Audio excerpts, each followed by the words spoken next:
Good afternoon and welcome to this webinar, What Do LPs Really Want, in association with Intralinks. I'm Teku Tunwasha, editor of Real Deals. LPs are being more selective about who they back, and GPs are facing increasingly competitive environment. To succeed, GPs must gain an understanding of what LPs truly need and find innovative ways to stand out from the crowd. The stakes have never been higher, and it's the savviest GPs who ultimately emerge as victors in this challenging landscape. Before we begin, can I ask the panel to introduce themselves? So we'll start with Emily first, please. Thanks. I'm Emily Pollack. I look after the client side of the business for private asset solutions at Schroders Capital.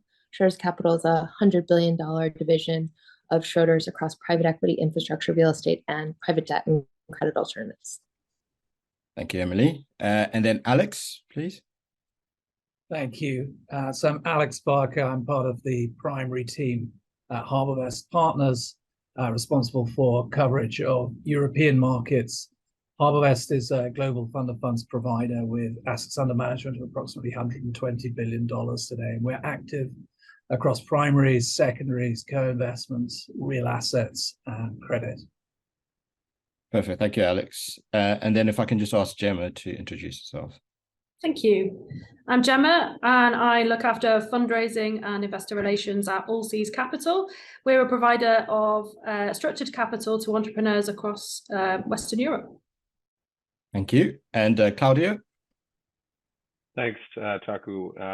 Claudio Siniscalco, managing partner and founder of Fiduciary Co-Investment Partners. We're both, I think, like many people on the screen today, a GP and an LP, but we are focused exclusively on co-investments. I think most relevant for today's audience, in 9 of the last 10 co-investments that we participated in, we participated as a limited partner, structurally, legally, etc. And very happy to be here today. Thanks very much. Thank you very much. And then Megan, please. Yes, Megan McAlpine. I'm the Senior Director of Strategy and Product Marketing at Intralinks. Been with the company for about a decade, and prior to Intralinks, I was at Credit Suisse in their private fund group, helping private equity firms raise capital. For those of you that don't know Intralinks, we provide services and solutions for fund managers across their entire business, including our fundraising and investor onboarding platform, where last year more than $1 of every $2 raised globally was done on our platform. And then as part of this discussion, I'm going to be talking about our LP survey that we do every year, and I'll be talking about some of the key findings from that survey. Thank you very much, Megan. So really looking forward to this discussion. Just before we begin, just some housekeeping. So you can ask the panel questions anytime during the discussion. If you just click the Q&A button at the bottom, and then I'll be able to see that and I can ask the questions to the panel then. So to begin with, I just want to set the scene and get an idea of, how tough the environment is at the moment. So, what's the fundraising environment like at the moment? And, what are you seeing in the market? So, Gemma, if I start with you. Sure. So, yeah, I would say this is probably the most difficult fundraising environment that I've ever seen. It's been a few years I've been fundraising. So there's a little bit of tenure under my belt in order to be able to benchmark how challenging it's been. We were lucky to have final closed in January. As an emerging manager, that was a tricky raise anyway. We're a first-time fund. And through COVID, rising interest rates, conflict in Europe, Liz Truss, amongst a number of other issues, I honestly thought that would be sort of one of the more challenging raises that we'd seen. And obviously, really, it's just got markedly worse through this year. And, ultimately what I'm hearing from our investors is there's a combination of denominator effect, plus fewer capital realizations, meaning that there is an increasing stress on, general capital constraint. So relationships are incredibly important. Existings are incredibly important. Understanding the dimension of your investors' challenges are incredibly important.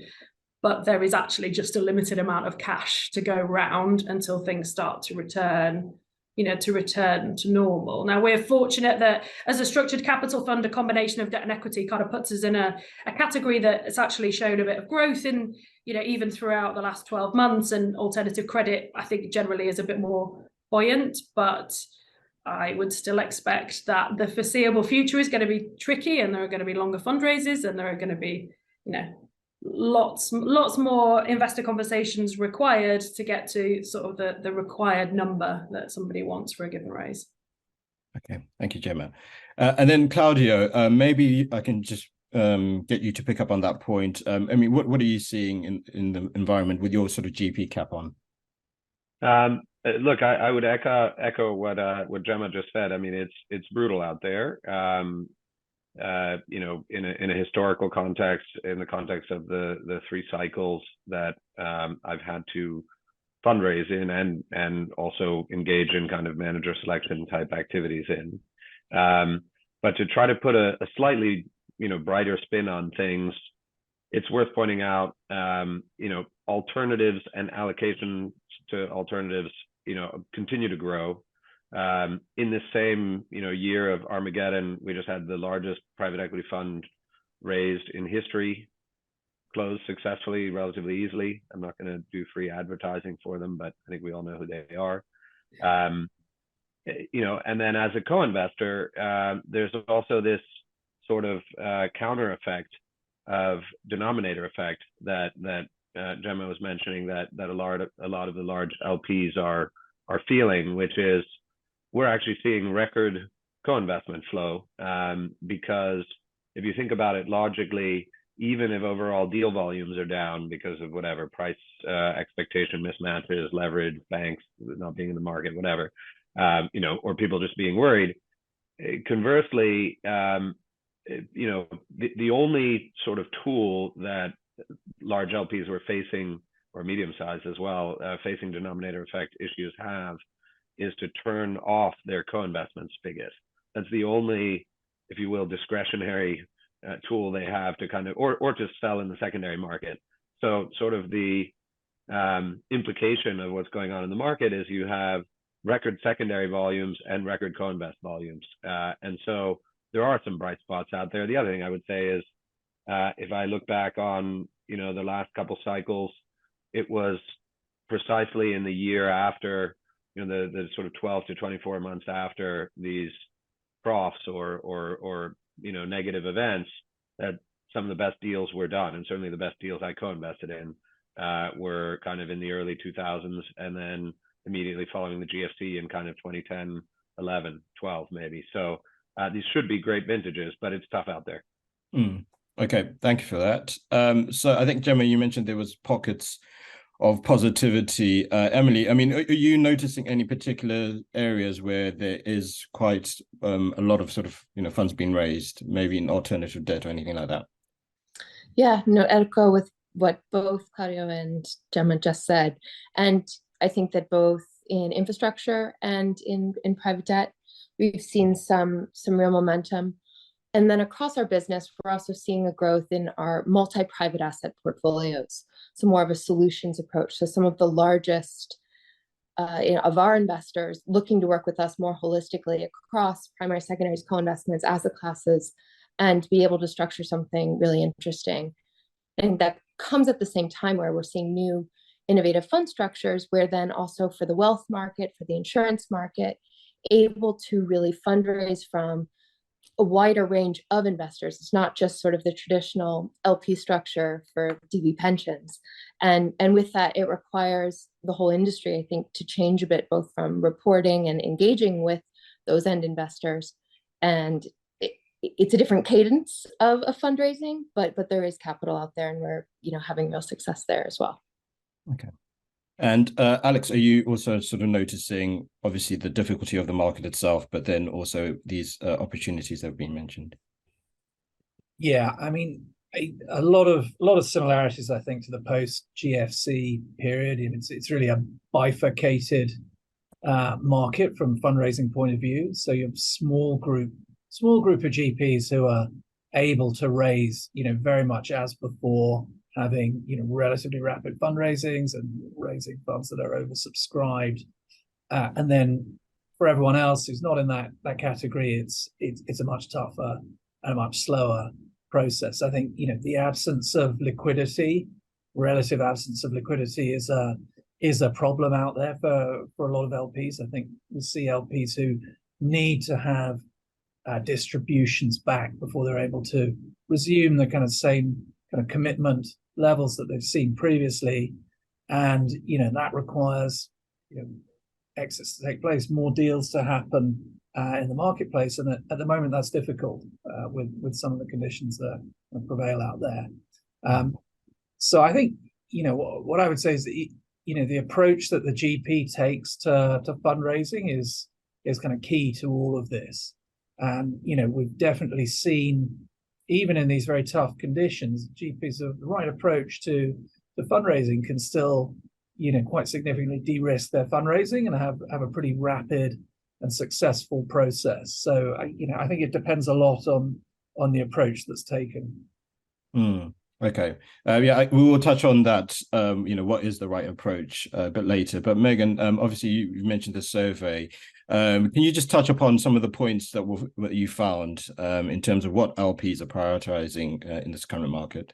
Yeah, sure. I think overall LPs are still optimistic about their alts portfolios. So almost half of the LPs that we surveyed were planning to increase their allocations over the next 12 months, and over a third were looking to increase them by more than 10%. So some optimism there. Private equity is definitely still favored by LPs, but we're seeing shifting sentiment away from hedge and more towards private credit and infrastructure, as Emily was saying. And I think also LPs are tending to gravitate more towards kind of more established managers, but a large portion of the LPs that we surveyed are looking for managers in that kind of 100 to 500 million AUM range. Our survey showed that 23% were looking at managers in that range, which was actually higher than the 5 billion plus range at 19%. But LPs did say that emerging managers still have an appeal to them because they feel they can get in at the ground level and really start a relationship early with like an up and coming manager. And then in terms of regional focus, North America and EMEA were favored by the LPs that we surveyed, I think to no surprise. And then healthcare and technology were the sectors that they favored, that they wanted their managers to be investing in. And then I think the level of transparency that LPs are getting from GPs seems to be about average. But in terms of ESG, that's a place where I think GPs can really stand out. So the LPs agreed strongly with the statement that an engaged approach to ESG issues makes a manager more appealing. But investors do feel that they need to be better tools to actually evaluate managers' commitment to ESG. So not all negative for sure, some positives there as well. Right. And we will definitely touch on a few of those points a bit later in this conversation. But Alex, if I just come back to you here, what do you think sort of LPs are prioritizing at the moment, beyond just, waiting for distributions? Yeah, obviously LPs come in all shapes and sizes. They're not all the same. They don't all want the same things. The need for liquidity fairly common, I think, across the LP community. The problem is that routes to exit are a little constricted. See, sponsor to sponsor transactions are not there in the same volumes at the moment. Cost and availability of debt definitely an issue.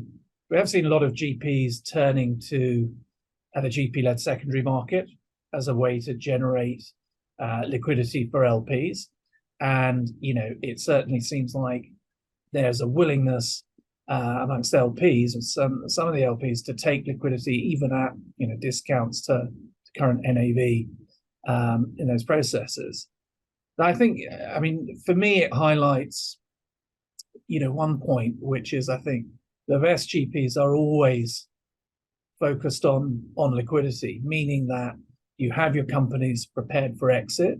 I think we've seen over the last 2 years or so, in the exit environment, there's exit windows that are opening and closing very rapidly, windows of opportunity for exiting assets, and you don't know how long they're going to be open for.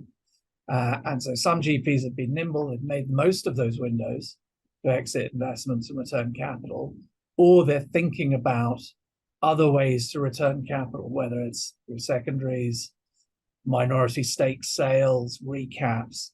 So I think just having that focus on exits and that kind of nimble mentality internally is really crucial. You don't want to be too wedded to timelines. You need to be ready to react when the opportunity is there. Mm. Then I think, more broadly, we see kind of the broader landscape evolving. And I think LPs are looking to find investment opportunities, with GPs that really have tailored strategies that are relevant to the current market environment, particularly Europe, the market that I focus on, and that kind of fits in with the general direction of travel of the market. In Europe, in particular, we see greater sector specialization. You touched on that in the findings from the survey. That's a trend that we definitely see continuing. Hmm. Okay, and Emily, would you second that in terms of the tailored strategies or sort of a winning formula? I mean, couldn't agree more. And I think that when looking at the last 10 years, you just also realize that it's not going to be enough for the next coming 10 years. And so more specialization is definitely, we've watched that over the last 2 decades as the private equity industry has really matured. But I think that Alex's point around specialization and working with those specialized managers has never been more important. And performance at the moment, we've in short order had COVID, supply chain issues, rising interest rates. So the GPs that have been able to perform is also then who you want to continue to back. I think that continue to look for late primaries, a way to get capital to work and have some visibility on that portfolio, and also co-investments, but really building stronger relationships. And continue to build new relationships with GPs is a great way to continue to get capital on the ground. Thank you. And then Claudio, maybe if I just ask you to again put on your GP hat here, but how can GPs build a sort of a compelling value proposition that aligns with the LP's interest? Maybe we think about something like free co-invest and things like that. I mean, I can answer that again, both as a GP and LP. Look, co-investment and something that I've practiced as colleagues, among other things, with Alex for many years as well in the past, is a great way for GPs to build those relationships that Emily just spoke about with their LPs and build them in the trenches, at a level of detail, a level of potentially intensity, deal fever, burning the midnight oil, all these kind of war stories that, we sometimes take home with us at night. And those are a totally different type of relationship and insight into someone's capabilities, into their, into a manager's investment philosophy, and also into how they do business and who they are collectively and as individuals. And so, yeah, I mean, I've sort of bet my career on this, but I think it's probably the number one way for GPs to build those relationships with LPs beyond the sort of scripted roadshow or flip through a PowerPoint. And by the way, I've been in co-investments which have gone sideways, and we nevertheless ended up backing the GP from a primary perspective in the past. Luckily, the deal ended up coming back, but it was actually through seeing the actions that GP took when times were tough, seeing how they treated us, actually, because as a co-investor, in kind of equity cure, covenant breach type situations, pay to play type situations, suddenly all this alignment of interest disappears. And actually, there are many opportunities for certain actors to self-deal or different parts of the balance sheet to flex their muscles. And so observing a GP and what they did and what actions they took and how they held the hands of their fellow co-investors, what opportunities they gave them and how long they gave them to deal with the situation you know, just a totally different level of relationship than your kind of roadshow 45-minute meeting with a PowerPoint deck. So I think that's a huge opportunity. And likewise, you know, I see many emerging managers today trying to do the same thing. And, you know, franchises are being built as we speak. It will take time and it's not easy, but working hand in hand with, you know, hands-on constructive co-investors that are willing to take a little bit more risk around the kind of profile of the person sitting across from them. You know, as I said, it's actually not a bad time to be having those conversations because more and more people are open to them right now. So yeah, look, again, it's what it says on the box at our firm, but I do believe that co-investing is a great way to build franchise value and to build relationships. And by the way, it doesn't have to be free. You know, we have been prepared and have over the last 5 years, you know, shared economics with our lead sponsors, which I think 10 years ago, 20 years ago was kind of not really possible. And, you know, again, today it is possible. So, you know, there's business to be done. Not everything has to be a freebie. No, that makes a lot of sense. And then Gemma, if I just come to you, beyond sort of the co-investment piece, are there any other ways GPs can further sort of align their sort of interests with the LP interests? Yeah, I think, you know, Claudio made a great case there for co-invest. It's certainly a tool we've used too. And actually, even co-invest, we've not, like, for deals that we've not ended up doing, it's just been a great opportunity to kind of reach out to people and show how we think about a particular asset, the sort of deals that we're seeing. You know, it's not, I wouldn't quite call it an opportunity to show off, but it is a little bit an opportunity to just kind of showcase exactly what we're looking at and why, how we think about the risks of a particular deal, how the investment team structure around that, how they think about everything from the legals all the way through to the equity opportunity, which has been a huge opportunity. I would say, you know, from our perspective, especially as an emerging manager, you know, customer is king, right? So pretty much if an investor asked for almost anything, we try and find a way to make that work. There are obviously limits to that. We need to keep the lights on and the team paid and all that sort of good stuff. But, you know, we've considered currency sleeves. We've looked at discounts for time and for size. We've looked at a little bit of upside sharing. We've also thought about, you know, some kind of bespoke structure based on either jurisdiction or geography outside of the currency. And we generally operate very much on a, you know, super transparent. We'll do everything that we possibly can to make this as straightforward for you to commit, not just now, but hopefully then for funds 2, 3, 4, you know, this. We view it as a sort of proxy for getting married for 10 years, that we would really like you to get married to us again in 3 or 4 years when we're raising some more money. And this will be a repeat, recurring, long-standing relationship. But I would also say that, especially now that we can all see one another again, having really not enjoyed, frankly, raising through COVID and having to do it all on Zoom and Teams, now the commitment to actually physically go and see people, even though we could just all sit at home and still do Teams and Zoom catch-ups, that real commitment to going out and seeing people in their own environment and finding out the stresses and strains that they have in their own team, what's bothering them at their IC, what are they worried about when they look forward in their pipeline for the next 12 months, just having those like personal and professional chats face to face and committing to spending time with people and, you know, making the effort. I think, you know, notwithstanding all of the economic stuff that we can do and all of those interesting things that we can do, that I think is the biggest differentiator, that you physically get to see the team that you have given money for or would like to give money to in the future, and that they're, you know, willing to sort of sit across the table and hopefully not make it too scripted and 45-minute roadshow, but instead make it a much more, you know, my ears are open as well as my mouth, and I'm happy to listen to whatever's going on for you and find ways that we can structure, you know, things to your benefit. Right. Okay. So it's sort of reinforcing that sort of relationship piece as well.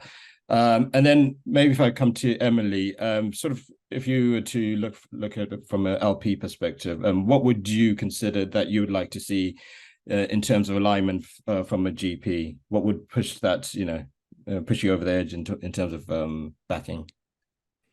I mean, I think Gemma summed it up really nicely in many ways. In some ways, it is back to basics at this point. The relationships they're always important, but in times like this, it becomes more important. So, and I think that also Claudio's points around working with GPs on co-investments of all sorts or any transactional type of, you really do get that knowing of how they work, how they take, what happens when things go wrong.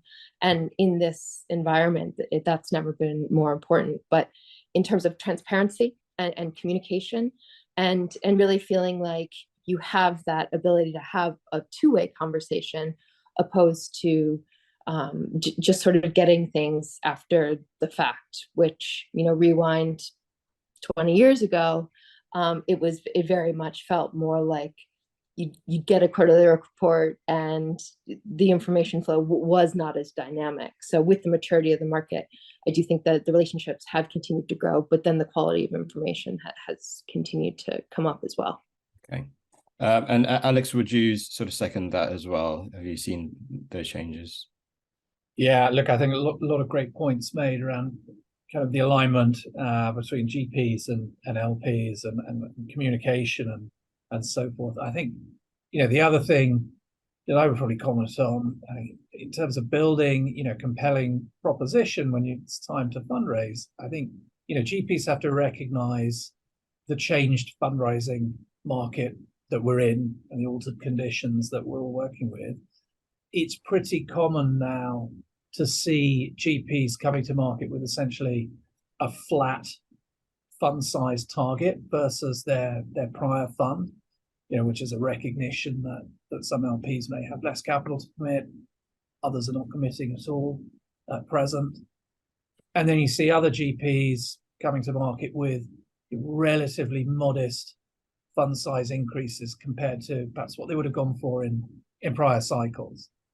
And that can have a very powerful impact on the progress of a GP's fundraising. So we've seen some processes this year where you have a very successful GP with a strong track record, and they combine that with a relatively modest fund size increase. And suddenly, that changes the dynamic of the fundraising process because you get a perception of scarcity amongst the LPs. There's fear of missing out, and that creates real momentum in the fundraising process. And in addition, what you see is as an LP, when you're taking those kinds of opportunities to investment committee, and you can show a relatively disciplined approach from the GP in terms of deployment and in terms of fundraising, that can be a very powerful argument for re-upping with that GP. So when you see, then you see LPs coming with very significant allocations for those funds because they see the discipline, they see the momentum in the process. So there are some clear examples of that we saw during 2023. I think that kind of approach is really key if, the GP wants to have that kind of rapid oversubscribed process that, it's still possible, even in the tough conditions that we have at the moment, still possible to have that. Okay, thank you, Alex. And then Megan, I don't know if you can speak on any sort of the issues that we've spoken about in terms of alignment. I don't know if there's anything mentioned within the survey that you'd like to touch upon. I think just echoing kind of what everyone said, nothing else to add to that. Yeah. Okay, no problem. And then just also, obviously, the investor experience is quite important, and being able to streamline that whole process, could make the difference. Just maybe stick with you, Megan, here. What sort of technological solutions, or how important is technology in terms of creating a great experience for the investor? Yeah, I think so in our survey, we asked them, 21% of the investors we surveyed said they were dissatisfied with the digital experience of fund managers. So I think using some sort of technology can definitely help with fundraising. I think at this point, it's really essential. I mean, email doesn't cut it anymore. Technology can help make sure that you're able to see what investors are looking at and focusing on, helping you to gauge kind of interest levels of prospects. but I also think making sure that you're using a technology that is a platform that your LPs are comfortable with, I think is really important. They're obviously getting information from a lot of different fund managers, and you want to make sure you stand out. So if the technology is cumbersome or clunky, LPs will just ask for emails, which really defeats the purpose. And I also think digitizing kind of the onboarding process is really important. I think it can save a ton of time, and really help just get the relationship off to the right start. Traditional subdoc processing has been obviously very manual and tedious. So bringing in some sort of digitization to that process can really help bring insights to the overall process and just make it easier for LPs to get onboarded more quickly. I think you just don't want any friction from, a soft circle to a commitment, especially in this current market environment. So making sure the process is as smooth as possible, and, using technology can definitely help with that.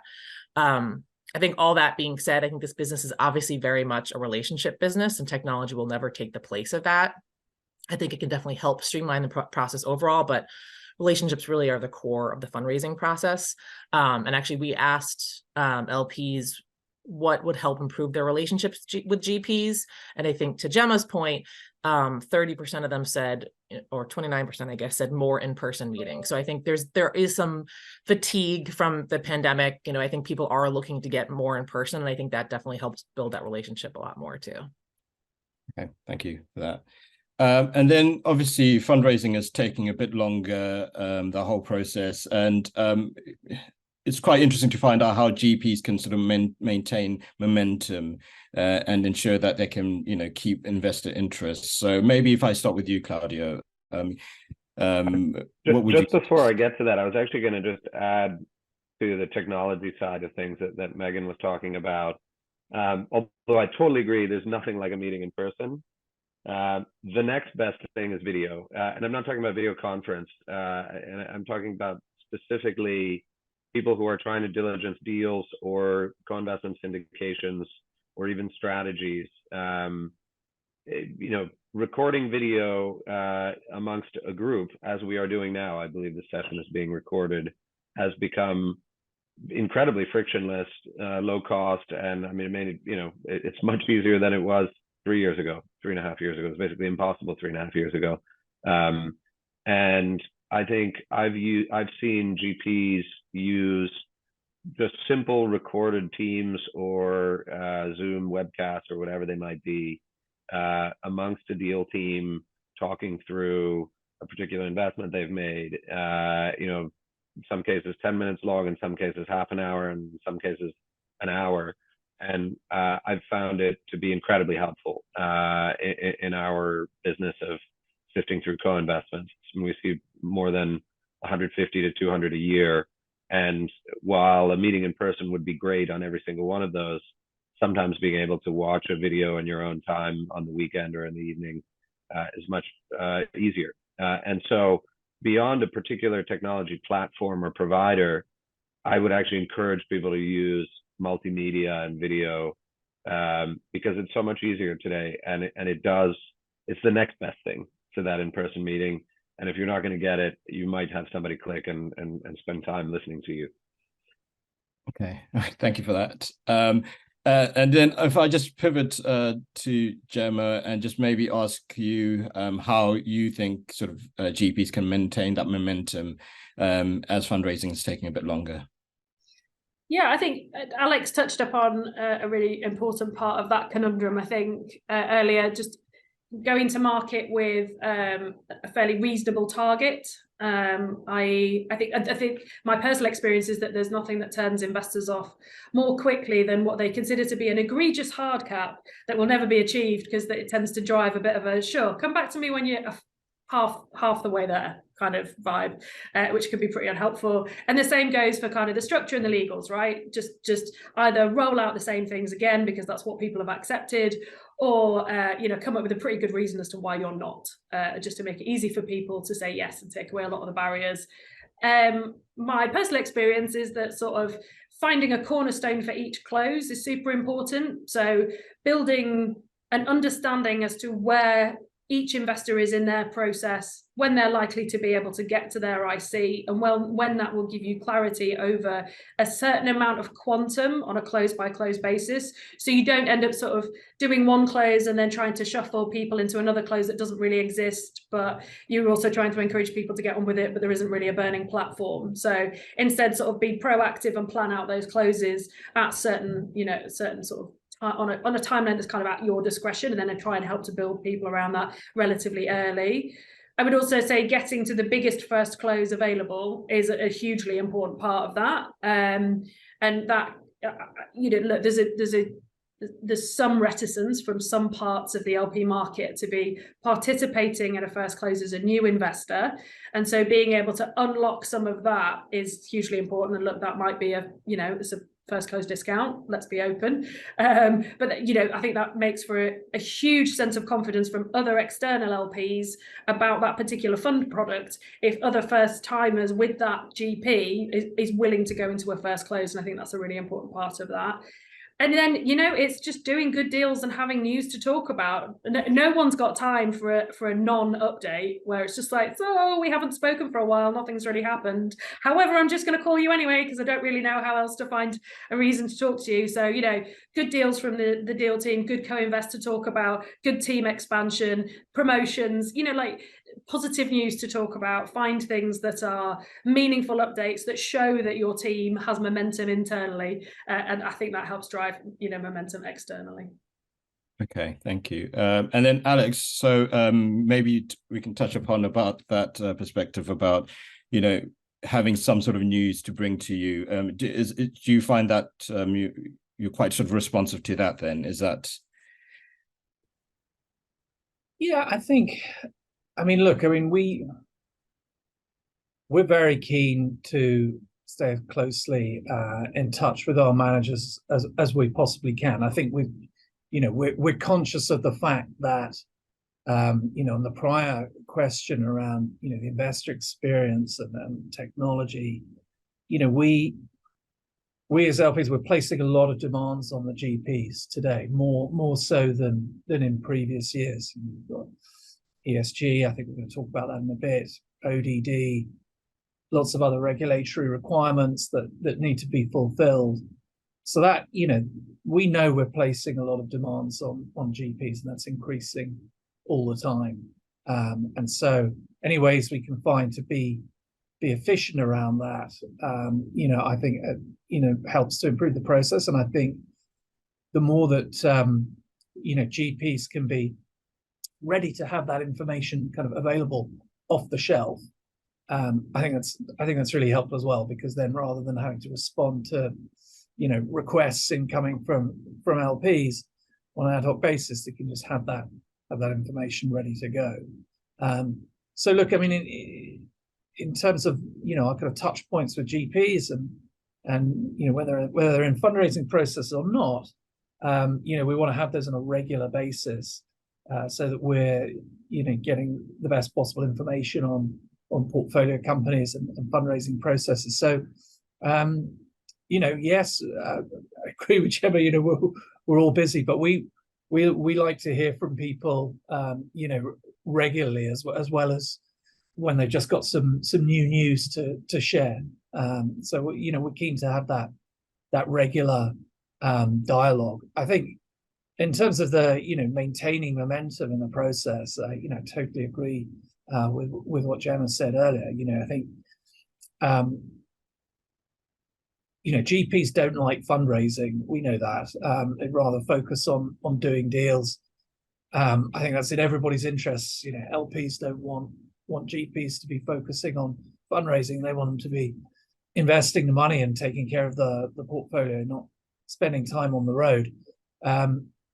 I think what happens when you have an overly ambitious fund size target that's not supported by historic levels of deployment, especially now that we're in a slower deal doing environment, it's a major red flag for LPs, because it says a few things. First of all, it says this GP is not being realistic about market conditions. So, how in touch with reality are they? Secondly, it says, they're prioritizing AUM gathering and fee revenue over returns, also not great. And then the third thing is, look, this fundraising is going to take a while, as Gemma mentioned. So, in that instance, the LP, I've got time to see how it's going to play out. I've got other things in my pipeline that are going to go faster. So I'm going to prioritize those opportunities, and I'm going to come back to this opportunity, in a few months to see how the market's reacted to the fund size target that's presented. So I think that that is a dynamic to avoid, really, if you want to have momentum in your process and have that kind of relatively rapid fundraising process. Right. And then Emily, finally, are there any other sort of points that you could touch upon in terms of keeping that momentum? And I think it's sort of a synthesis of what Gemma and Alex were just saying in terms of also then timing. So for years there, when GPs were just coming back too early, frankly, and so that they'd come back and it was a GP's market, so LPs would invest. But it's particularly now, as we stand, it's making sure that have invested the full prior fund, also are working towards a first close, because at this point, LPs don't necessarily need to come in. LPs can wait on the sidelines. So making sure that a first close really is lined up with a group of investors that are ready to go, because it is really annoying for an LP to go through the work, do the whole process, be told that, first close on this date, and then it pushes 1 month, 2 months, 6 months. And then it's sort of you have to re-underwrite a lot of it, either maybe take it to the IC again. But just in terms of then the GP being realistic around really when they need that first close capital and having the money lined up, which I understand is more of an art than a science, but something to be considered of for LPs. Okay. And then if we just move to ESG, so obviously, Megan, you touched upon it at the beginning. Can you give us some insight in terms of the survey, what you discovered in terms of what LPs are so prioritizing with ESG? Sure. Yeah, I think LPs appear to be happy with the progress GPs have made in terms of ESG, but I think definitely looking for more data and transparency around ESG and the fundraising process, particularly.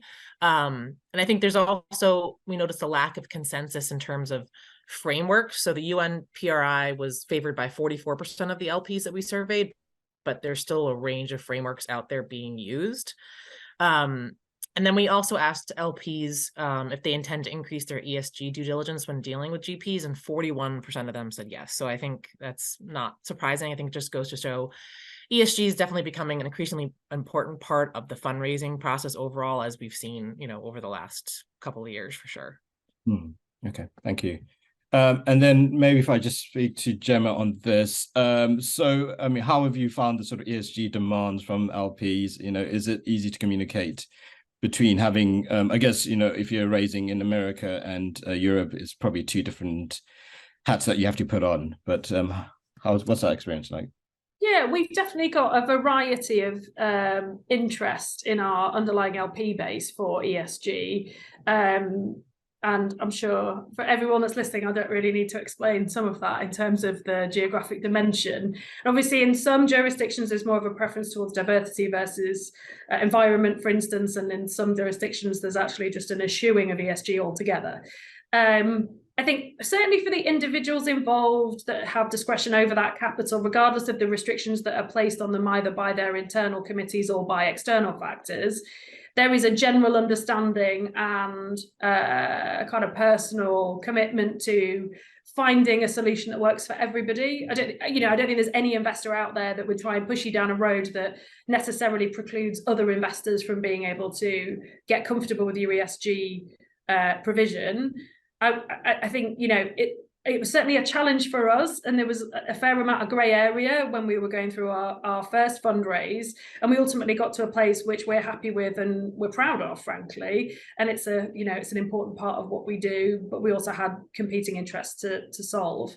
for us in particular, getting it as data-driven as possible has been really important in terms of providing feedback about what we're actually doing, why we're doing it, and why we think it adds value. But also it sort of takes the sort of philosophical point around ESG out of the conundrum and just makes it about, how does this grow EBITDA value, equity value, multiple arbitrage, how does this unlock value for everybody? And that's been a really important part of how we've thought about how we present it, as well as how we feedback what our attitude to it is and how we consider it at investment committee. Okay. And then Claudio, I don't know if there's maybe a difference in terms of the dynamics within the sort of co-investment space that you see, or was it pretty much the same? So I would say the following. Firstly, when one is in a position to pick individual deals, I think there's a little bit less of an emphasis on the kind of frameworks and rules and kind of ESG culture of the underlying GP. So in the co-invest world, I think the co-invest world has been a bit behind in terms of systematizing kind of how to present themselves. Well, GPs engaging with the co-invest world are a bit behind in terms of presenting something that's kind of understandable and kind of digestible. That being said, and by the way, we deal with a lot of funds earlier in their lives, right? Like Fund 1, Fund 2, some independent sponsors, and some of the sources of capital they're going to, kind of family offices and the like, are not asking them these questions. Most of this starts when you kind of hit an institutional scale. But I would warn that group that they should be doing this from very early on, because it will eventually happen as they grow and as their capital becomes more institutional in nature. It'll be very difficult to kind of shoehorn something at the last minute if it hasn't been built into the organization. It's something that we're thinking about as a manager, as a GP, but we definitely also see it as an LP co-investor where, while there's a deal just now where a 43 question ESG questionnaire just got sent through, and I suspect the manager, who by the way happens to be American, has never answered anything like this. And yet I imagine in this case they're very lucky because they will score very highly, but it'll take them quite some time to sort of fill it out. So so I would say, even if you're going deal by deal and it's early days, this is very much real. This is why we're talking about it today as a group, and be prepared, because it will come, and it'll come rather suddenly. And if it's not already, this is not about questionnaires. This is about the culture of your firm and how you've designed it and how you operate. And that's not something that can be, created or recreated overnight. Okay. And then Emily, if I maybe ask you to look at it from a sort of LP perspective. So Alex, I think, mentioned that LPs have increasing demands related to ESG. How do you find sort of the GP's response to that? And do you get the sort of data that you need? Is there any sort of clarity on that? Yeah, so I mean, the industry's come so far in such a quick amount of time, and I do think that particularly SFDR has helped. The reason we also need it is then also because our LPs need it. So we do need asset level data, and we need some consistency because we are then reporting and aggregating. So the ESG data convergence initiative, I think, is important, but the systematizing of it and making sure that we are able to be consistent down to the asset level. And I really would echo Claudio's points in that it's really important. And I think that we've worked with GPs. We also are big backers of emerging managers, fundless sponsors, working with them to help build out which KPIs they should be tracking, to be able to do it at the beginning of a deal is so important. So I think that we're getting there as an industry, but the consistency around what we're reporting and how we're reporting still needs some work from every part of the value chain. Right. And then Alex, I mean, I don't know if you would agree in terms of consistency, there's maybe a bit more work to be done there. Yeah, I agree the data convergence initiative I think is significant and very important. We're signatories to that as well.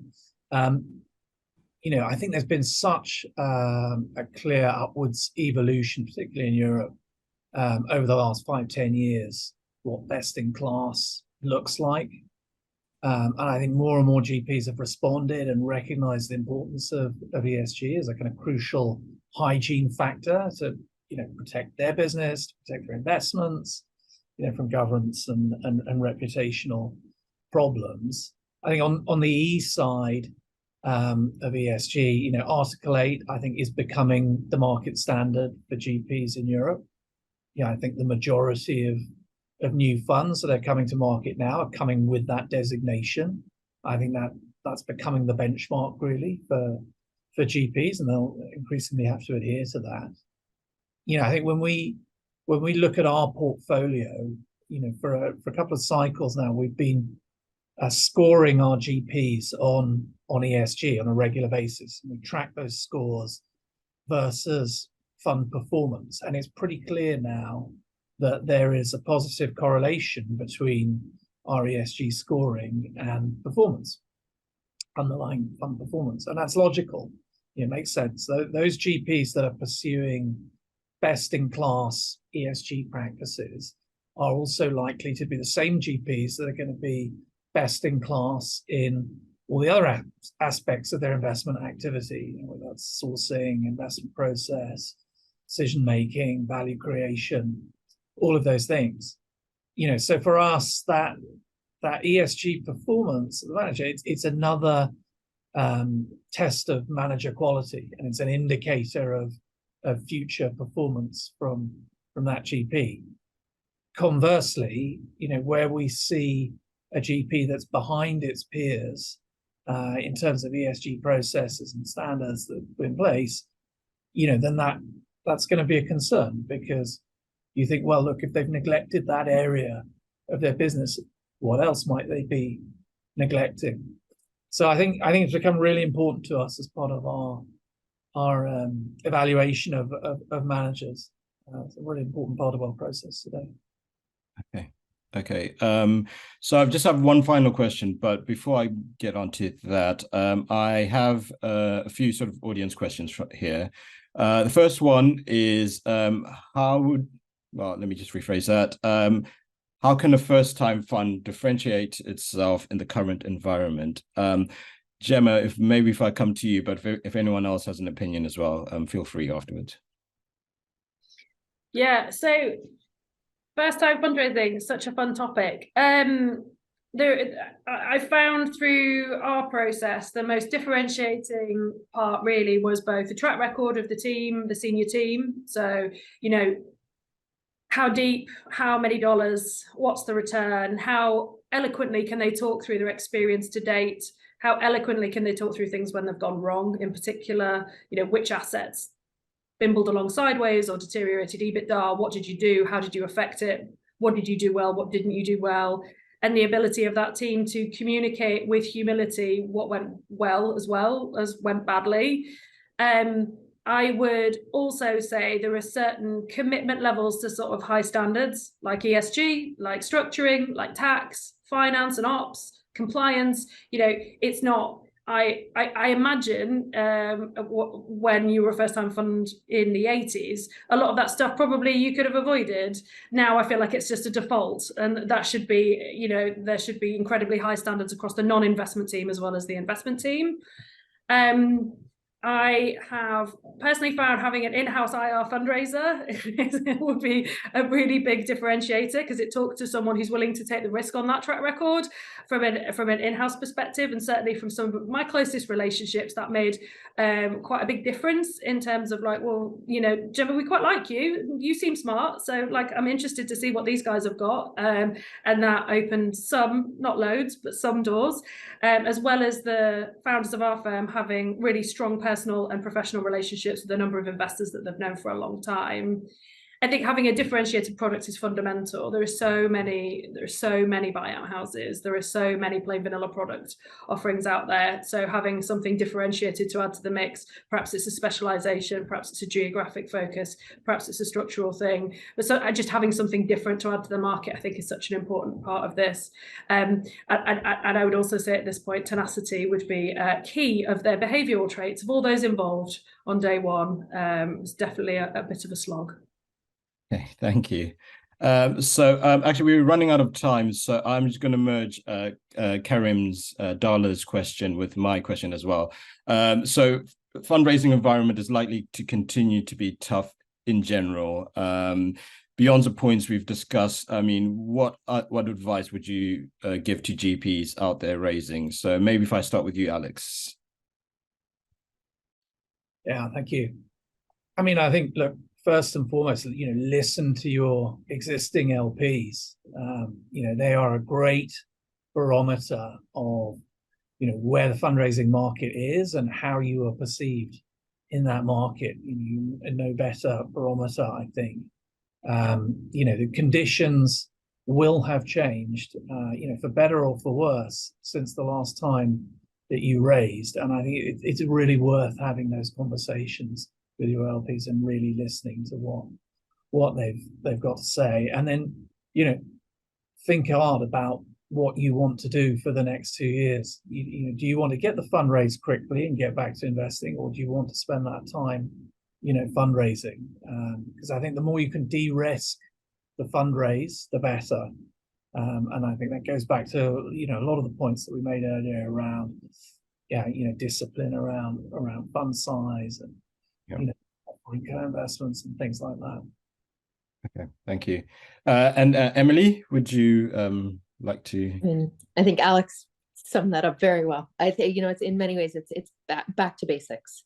So it is that listening to your LPs, having a real strong relationship with your LPs, reasonable fund size, not coming back too early, and really just being very mindful of building your business with the recognition that the industry has evolved and there's a lot of choice out there. So as an LP, we have the benefit of getting to see the full market and more GPs that keep coming, primary, secondaries, co-investments. It's a much different market than it was even just a couple years ago. So having a really well-identified strategy and then sticking to it will ultimately serve you over the longer term. Perfect, thank you. And then Megan, you can speak about the sort of the investor experience as well. I mean, what would you suggest to GPs? Well, I think just preparation is key for GPs particularly. I mean, we're seeing 18 to 24 months on average to really get to a final close. So I think making sure you're really prepared beforehand, have all your ducks in a row before you're actually going out to market. And I totally agree with Claudio on the video content. I think we're seeing a lot more of that. I mean, I think everyone just in our own personal lives, like everyone's very visual, video, like Instagram, all of that. So I think using that as part of the fundraising process can help you stand out a bit more and just gain the attention of LPs that are, looking at so many different things. Perfect, thank you. And then Claudio, any final recommendations? Yeah, I would this one would be one for independent sponsors, fundless sponsors, or before first-time funds, which is be realistic. I sometimes have people ask me like, oh, do you think we would be able to pull off a first-time fund raise? And my answer is the only person that can answer that is you, and you already know. Like if in your heart of hearts you've got somebody there as your cornerstone, as your anchor, then that's a fair question to be asking. If you have no idea, be realistic. Look in the mirror. Look at your resources. Look at how much kind of run rate you have, and do a few deals. Get a few deals done, and be realistic about how you're going to get those deals done. Maybe you don't lead the deal. Maybe you share it with an established sponsor, and you end up kind of co-leading it or co-investing, co-underwriting, whatever with them. We do a lot of that with independent sponsors. And I think it's the same thing as setting your fund size incorrectly. If you have some fantastical goal that everybody is kind of shocked by, and you don't really know how you're going to achieve it, probably not the right goal. Be realistic, set yourself achievable goals, get those deals done, and people will notice, especially if they're good deals. Perfect. Thank you. And just very briefly now, Gemma, any final words in terms of suggestions? Yeah, I think much the same. Listen to your customer, consider those golden nuggets of feedback a real gift, and listen, think carefully about how to reflect that feedback in the process that you build before you're even asking someone for money, and try very hard to think of every no as a not yet. Perfect. Thank you very much. And thank you, everyone. So that brings the webinar to a close. So I'd like to thank Alex, Emily, Gemma, Claudia, and Megan. That was a really interesting conversation that we had there. A video of this webinar will be made available on the Real Deals webinar by the end of next week. So keep an eye out for that. And yeah, so it's finally just to say thank you for joining us. And yeah, see you next time. Thank you.